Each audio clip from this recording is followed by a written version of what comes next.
Welcome to Speakernomics, the official podcast of the National Speakers Association. I am Kenneth Kinney, but friends call me Shark, and like you, I'm a professional speaker, and I love listening to Speakernomics. It's the professional speaker show that will help you thrive and grow a speaking business so you too can change the world one keynote session, workshop, and speech at a time. And on this episode, we welcome Matt Bauer. Matt is the founder of Motivational Media, as well as he is a singer, a songwriter, guitarist, drummer, and most importantly, a dad. And Motivational Media helps others tell their stories through digital media production, motion graphics, voiceover work, graphic design, and audio production. Matt, welcome to Speakernomics. How are you today?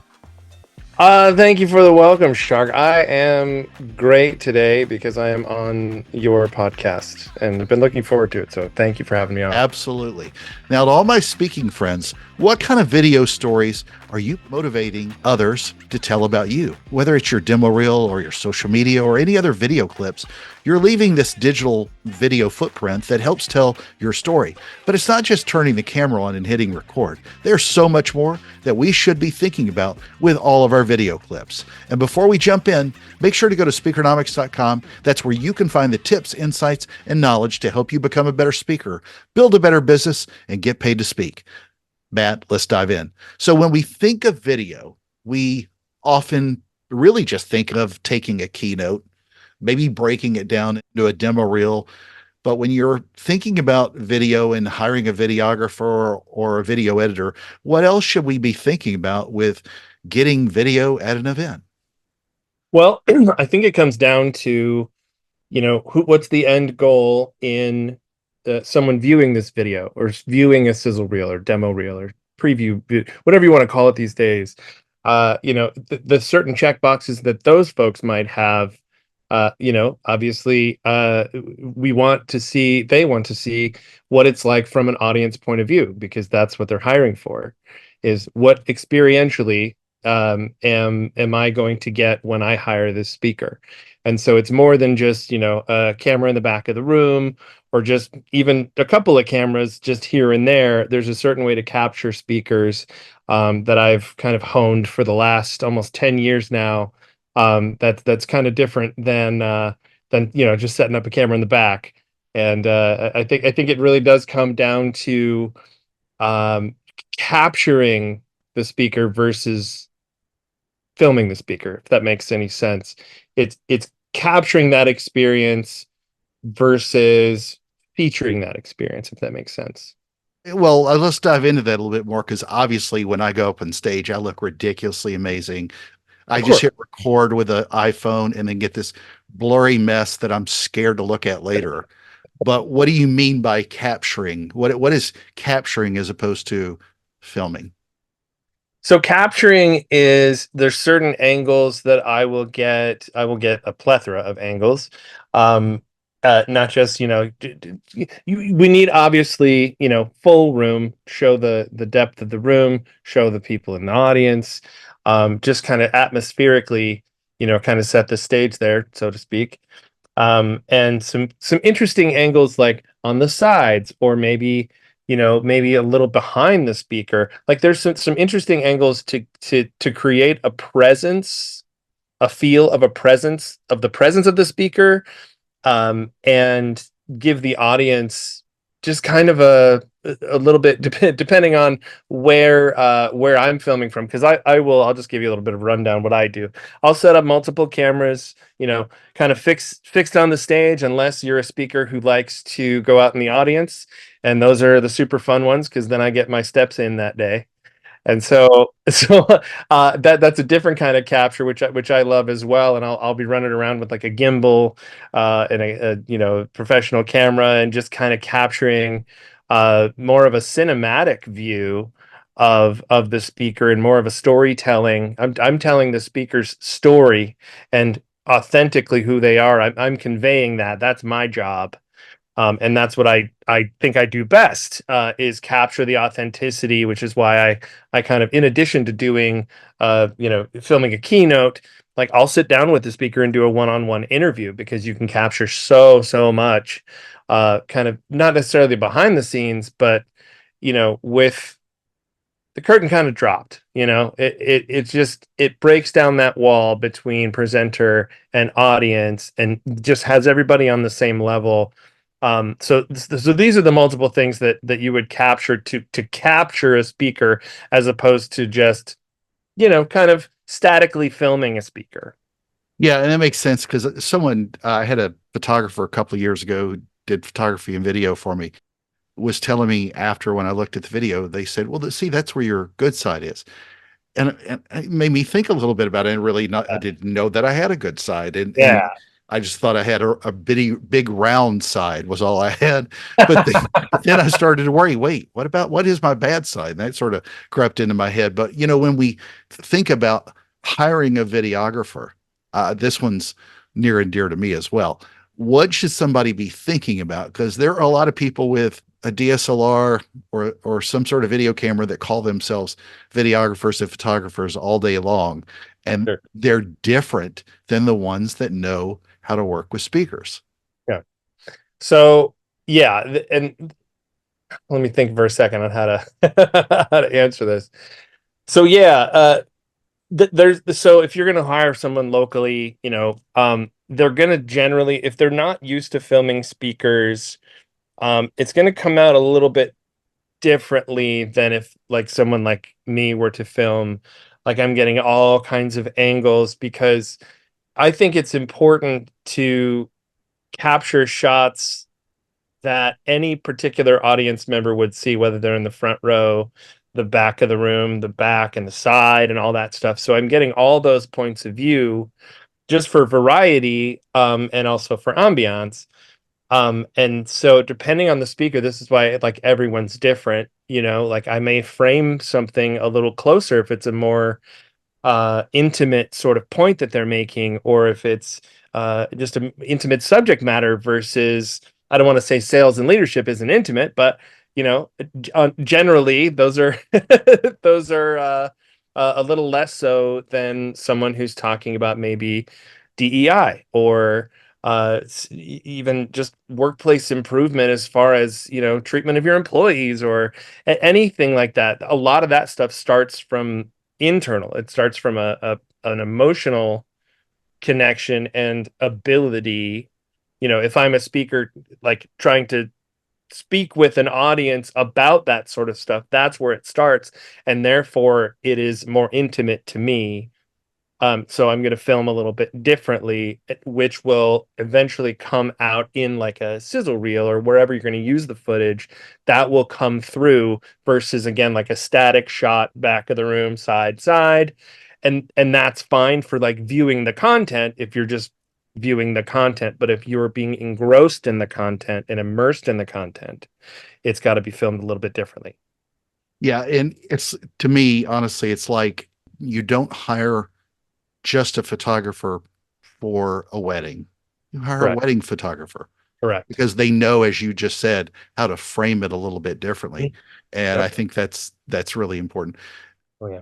When we think about all these different video clips, whether it's the demo reel or it's the stuff we use for social or Yeah. whatever it is that you're recording, should video editing that we do or we ask our third party, folks to do change as attention spans get so much shorter? Because I mean, we went through a lot of demo reels that were really long to now many that are really short, and we're getting to the point where it needs to be, if it wants to live on Instagram, it's got to be 1 minute or less, or Yeah. TikTok. Everybody's like massive applause when they let you upload longer than a 90-second video. I mean, this is Yeah. not that long in relative terms, but it's now the way that people consume a lot of this video. Yeah, there's definitely a difference between the TikTok consumer and like a meeting professional or a bureau, Yes. right? So when we're talking about a meeting professional or a bureau, they actually are looking for longer pieces and more experiential stuff, where it's like, if I were an audience member in this, sitting in this keynote, what would my actual experience be versus, like one-liners here and there, quick. While that can be entertaining, to a certain degree, it's not really representative of the actual experience of sitting down and getting the real cadence of that speaker, that real ambience of that speaker, just that experience. On the other hand, if you're going for social media videos, I mean, look at any TikTok, any YouTube short. It's jump cuts, jump cuts, jump cuts. Which I understand. I have a super fast brain, and that's the speed I go, and that's cool. But not everybody is like that. But you kind of know that going into, if you're firing up TikTok or YouTube or whatever, that's kind of the expected thing these days. So that same speaker, while if I film one keynote, I could have clips that are less edited for, speaker reels, demo reels, but at the same time use that same footage and just make it that much more concise and just cut out as much silence pausing as possible to fit that much knowledge into the 60 seconds, 90 seconds. You have to. Now with a sizzle reel, you're fitting it into maybe 3-4 minutes at the most. You can afford to expand a little bit on the points and not be so concise and quick, fast paced. But at the same time, you still have to keep it. You still have to keep it going. There's still a rhythm and a cadence to a sizzle reel, um, or a demo reel versus like the quick, quick, quick, quick, quick. But again, with social media videos, most of them have captions. And so that really helps if the video is going 90 miles an hour to it's like listening to a rap song, but you're like, well, you're missing every other word. But if you're looking at the lyrics while you're listening to that song, you get everything. And so I think that's the combination that really works for social media these days. One of the things you and I had spoken about before that I'd like for you to elaborate on and for people to think about, again, not just taking random samples of video across, but thinking about color grading, thinking Yeah, about, making more colors more attractive, if you will, with those yeah, subliminal kind of thoughts to think about. But yeah. elaborate, if you will, on that for people to think about with their videos. Sure. And so in this, it's not just limited to the visual, there's the audio too. There's some room noise, Absolutely. there's some maybe some echo, some things that maybe you don't want. That may need to be cleaned up as well. And on the flip side, like you said, with color grading, there are subtle changes that can be made, but subconsciously or subliminally, really, it's just that much more pleasing to see. Let's say you were to go out and film something and the colors look a little washed out, looks a little pale, little, not really, not much contrast. If you add just a little bit of contrast, if you kind of play with the saturation a little bit, little exposure, this and that, and then disable what you've done, it would be a huge difference, and often is. That's the best way to see it, is if you actually apply some sort of color grading and adjust those parameters and then disable that effect or those changes, you'll see a huge difference, and it really does make a difference in the finished product. I would say with the audio, it's it's not quite as, I mean, it's a little bit less impactful. It can be, to clean it up, but really, when you think about the human brain, not to get into like neuroscience too much, but when these are data streams that people are viewing. This is a visual data stream and an audio data stream. And so what goes into that, you may not always be obvious, but you'll find yourself, if you were to watch a non-color graded, non-audio optimized reel, and then you watch the graded and optimized reel, there is a big difference in overall feel afterwards, because it just looks that much more polished in that presentation. Well, and I often think, especially from a marketing standpoint, with sort of brand guidelines, is you kind of have to think about when videos maybe have bad example, have too much yellow in them, Yeah. but the speakers color theme on their website is blue or Yeah. red or whatever. Yeah. Little things like that you filter out a little less yellow, add a little more blue. Yep. But audio, I mean, I've heard this over and over. There's so many videos where the audio stinks and it just kills the rest of the video quality. So Absolutely does. it's you got to have somebody that's trained in this to take a look at it before you put it out there. What other Yeah. types of videos though? I mean, we've talked a little bit about social and demo reels and things like that, but what other types of videos should speakers be thinking about as part of their, portfolio and marketing material? Well, honestly, there's, like we talked about the stage, we talked about an interview, sort of one-on-one sort of thing, just kind of letting the viewer into your brain.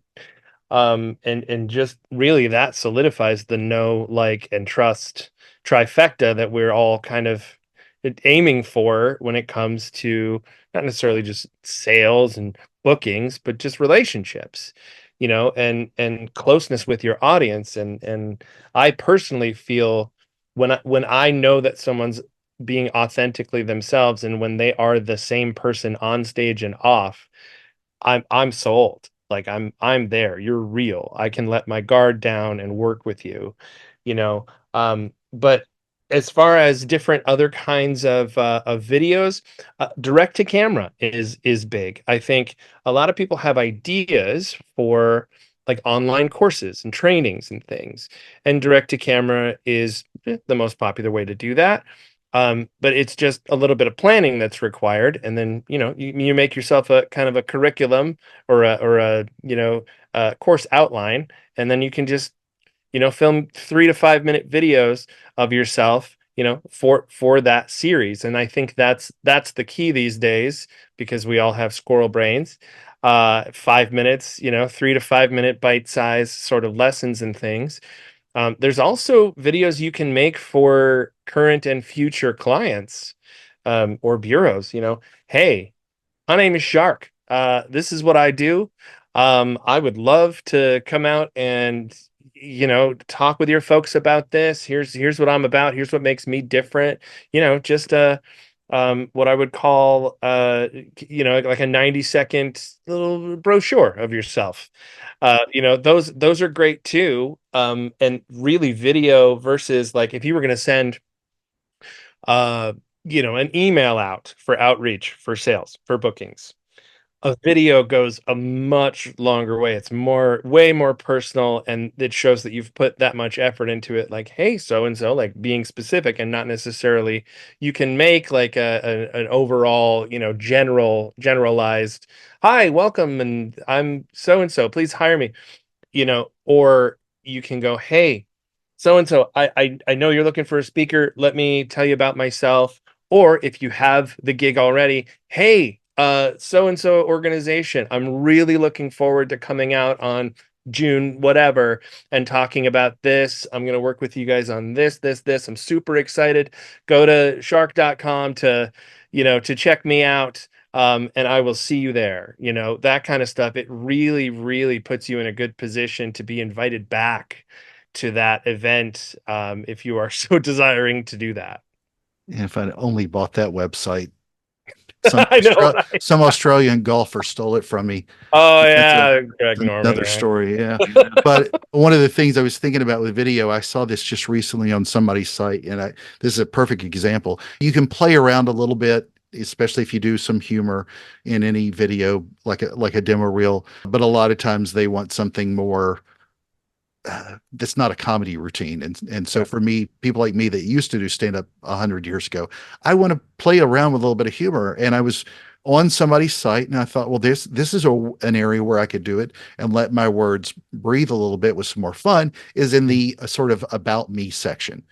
You Hmm. put all these words and say, here's all the great things I do, but what it doesn't really convey some goofball like me who likes to Yeah. swim with sharks on the weekend in the open ocean.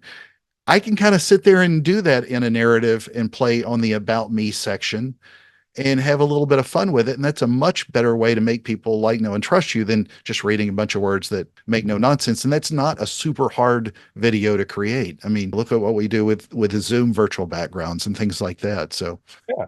Yeah, it's not. As long as you're yourself, honestly, you. it's you that sells you. It, I say this to clients too. Like if I were to take a transcript of your keynote on some stage and deliver it, why would it be a different impact than if you were to deliver it? You are the vehicle for that. Absolutely. I highly recommend Matt Bauer to be your videographer. And if you are a professional speaker, he knows exactly what you need. I highly recommend Matt Bauer for your next event. Incredible to work with, professional, reliable, and flexible at the same time. My name is Mary Kelly, and I hate video, and that's why I need Matt Bauer. He's going to make you look good, sound good, help you get booked, increase your speaker fees, and help you tell the story that you want to convey to the people who need to hear it. For more information, go to speakervideo.com. So, mentioned virtual just now, and it reminded me to think about AI before we get out of here. There's so much going on with video and AI. Think about all the deep fakes. There's a ton of products. That there was one again on the news this morning with Luma Labs Dream Machine, which is now open to the public. You've got things like HeyGen, where you can kind of create a lot of, those kind of not deep fakes, but somewhat deep fakes with you, and then all of a sudden you're speaking in Spanish. Essentially a some self-deep fake. Yeah. It's scary. But what do you think about with AI and where people are creating video content with AI? What's the good, the bad, the ugly? Well, the ugly, just thinking of that first, is when I think AI is real good as far as like efficient and effective. But I know the second I can tell if it's an AI voice or an AI person, and you can tell these days, like if you look closely or listen closely, if they pronounce a word a different way, or if there's a word missing that was in the script that, the AI voice is using, it's like, aha, and I immediately lose connection with it. I think So you don't believe that Morgan Freeman did my introduction? You think it's fake? No, I He's absolutely. a dear I know fake friend. you guys are tight. I know. Yeah. You guys go way back to Shawshank. Shawshank, yeah. Yeah. But yeah, it really does have it's a bit of a letdown for me, because for me, I mean, I'm a videographer and editor, and I'm, got that creative brain, and I'm like, I know how the sausage is made, and I'm like, it doesn't captivate me. You lose me basically when that happens. I don't know if everybody's like that, but I would put that in the category of, I guess, bad/ugly. As far as the good, yeah, AI in general, I think, not to go too far down that rabbit hole, because it's a very deep rabbit hole. But AI in general, I mean, if we think about ChatGPT, it kind of works like a calculator. How we don't do manual math these days. We just beep boop boop, because we all have that capability. And so we start from a second level versus like first level, learn how to add. Second level, like it kind of gives you a step up as far as like, oh, I want to say this thing, but I don't know how to say it. But here, I'll say it in my own words. Can you make it in this context, or can you make it in with this feeling? It kind of helps give a voice to people who struggle to articulate that stuff. That's just one of many, many, many uses for AI in general. Now, as far as video goes, yeah, it can definitely save some steps. It can help with scripting. If you like the coursework that I was mentioning earlier, if you were going to do an online course, it's great. You can give ChatGPT that outline, and it can give you some details. It can help build it out for you. These are things that are helpful. Now there is a line between using something to help and using something because you're lazy, or using something just because it's easy. And so I think as far as like creating videos, yeah, scripting is a powerful thing that you can have help with. But as far as like those avatars and things like that, really, it really depends on what your goal is. If your goal is to get information out there, and the authenticity, by authenticity I mean if it's really you in the frame versus a virtual you, that can make a difference if you're trying to convince the person that the person they're looking at has a certain feeling or emotion or is trying to convey that to you. It's like, if you know it's AI, it kind of takes the genuineness out of that. But if you're going for informational and sharing tips and just valuable information, I think it's a good vehicle to do that. But again, it really depends on your audience and how they receive that sort of stuff. So that I think is where it starts, is what your audience is how your audience would receive it based on what they would receive. Okay, great point. Help, if you will, kind of explain what is an ideal. I mean, do people hire you to go out and video them? Is it to create demo reels? What is it that your company and what's your ideal client look like? Sure. So my ideal client looks like, hey, Matt, I need professional video and I need it from multiple events. Because honestly, if someone's looking to hire you and they're looking at your sizzle reel, demo reel, they have, again, like certain check boxes they need to check off. One of them is, has have at least 3 people trusted this person with a microphone in front of their organization. And so, 3 different events would be ideal to film and then put in, capture those and put those in a sizzle reel. But so, yes, I would go out to wherever the event is, wherever the conference is, film your keynote, sit you down for a one-on-one interview. If I have time and gear, we're going to film anything and everything we can that might serve you well in the future, whether that's on social media, whether that's in a sizzle reel, a demo reel, a direct to camera stuff. You want to make those messages to your future and current clients. Let's do it. If I've got the time and the gear and I'm there, we capture anything and everything. And so if I'm going out and filming all these things, at multiple events, that is more than enough for probably your next couple of sizzle reels and all the social media videos. You could squeeze a whole lot from that orange. So that's my ideal client, is just, I'm capturing everything. We're not including any kind of like back of the room sort of stuff. We can listen, if that's all you've got, I can turn lemons into lemonade. But ideally, because that was the question, I would be capturing everything I possibly can within the realm of authenticity. I really, that's my thing, is genuineness and authenticity, because I think that is the biggest seller, is that connection. And when you drop the smoke and mirrors, what's left is that vulnerability and that connection. And I think people are just instantly sold on that in today's world of smoke and mirrors, with sales. So that's my ideal client, is someone who needs a sizzle reel, who wants it done right with capturing everything. So, yeah. Great point. Well, then let's do a quick recap based on Matt's videotacular advice. Number 1, start thinking about all the angles that complement you. A great videographer who works with speakers can capture that story. They don't just film, but they capture the best parts of you. Number 2, if hiring a videographer locally, remember that they may frame someone or something differently, but you hire a wedding photographer or a videographer who specializes in getting great wedding shots. They know better what shots to take when the ring is put on, when the bride tosses the bouquet at the end. It's not just hiring someone who owns a great camera and is a good general photographer, videographer. You want the perfect shots in the perfect moments for speakers that you need to capture. Number 3, just a reminder to make certain to also think about color and audio as well. Sometimes it's just subliminal, but having worked with a lot of big brands and personal brands, I also will tell you that we think about all of those things too in your packaging. Remember that style guideline is your brand.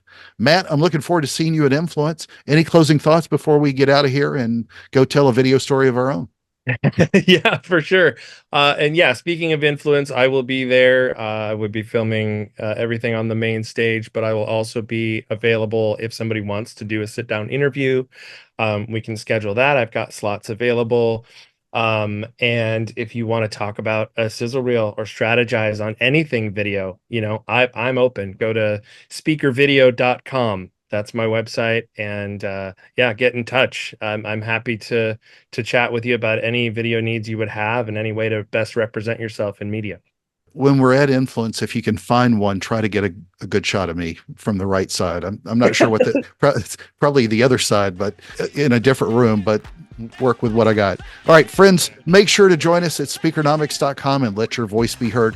I'm Kenneth Kinney, your host of the National Speakers Association's podcast, Speakernomics, and this has been another fantastic episode of the show. Thank you, Matt, for sharing your video story with NSA. And to everyone listening, thank you for the privilege of your time. And remember, Speakernomics is the podcast where you'll learn to speak, get paid, repeat.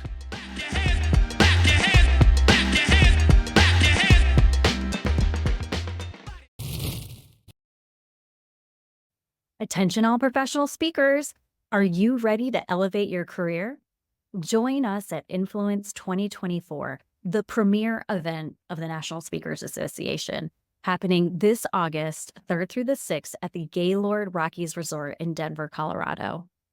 Connect with industry leaders, master your craft, and discover cutting-edge strategies to grow your influence and your speaking business. Now, whether you're a seasoned pro or just starting out, this event is designed for you.